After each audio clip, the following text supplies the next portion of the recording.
Finance Minister Ofori Atta today appeared before Parliament over the controversial debt exchange program. According to the minister, concerns raised by the pensioner bondholders are being addressed, adding that the debt exchange program is a voluntary policy.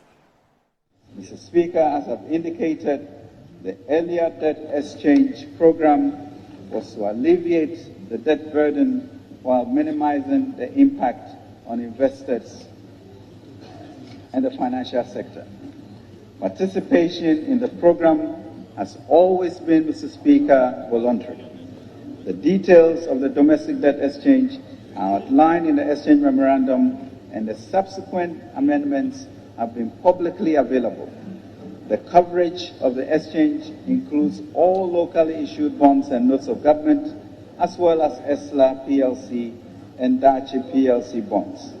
Based on the results of the audit of the public debt, government excluded treasury bills and pension funds from the exchange.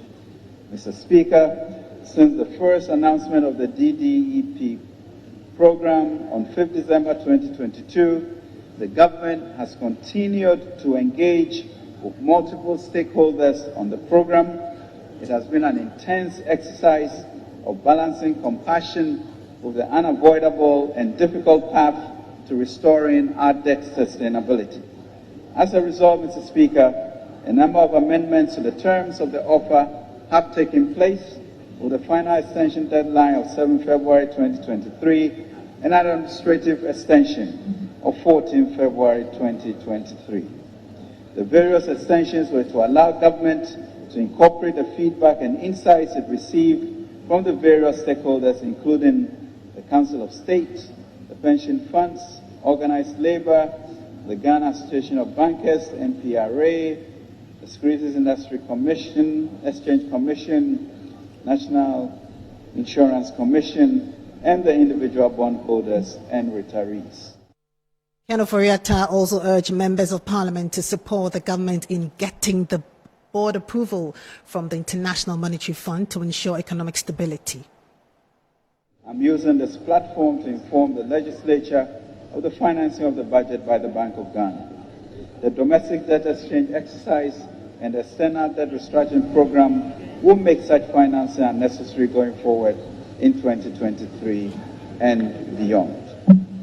Mr. Speaker, all these efforts will be greatly enhanced if the income tax amendment bill, the excise duty and excise tax stamp amendment bills, as well as the growth and sustainability levy bill, which are outstanding in this August House, could be prioritized and passed.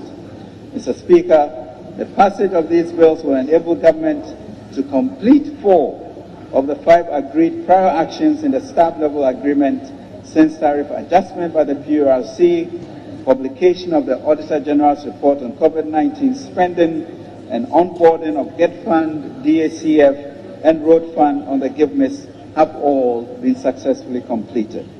Mr. Speaker, I cannot emphasize enough the need to secure the board approval for our IMF program by the end of March 2023.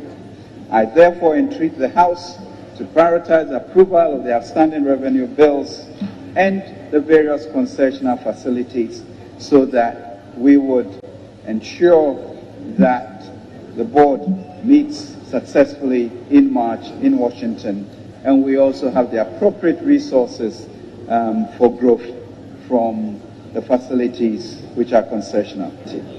I am confident that with the conclusion of the domestic debt exchange program, we will experience stability in the exchange rates, inflation and interest rate, bringing businesses and families some respite.